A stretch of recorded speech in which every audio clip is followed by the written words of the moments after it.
Hello guys, welcome to Tech Tricks tutorial. In today's video, I will show you how do I delete all my reposts on TikTok. Without further ado, let's get started. First, open your TikTok.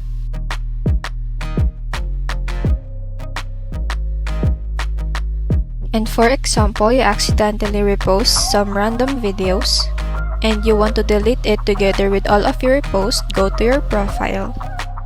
Click the three lines on the top right corner and then Settings and Privacy.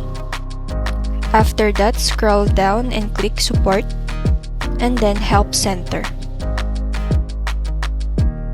Now you can search and type repost.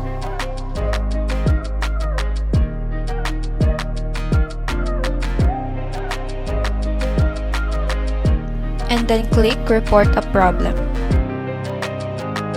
Now, select the button on the top right corner.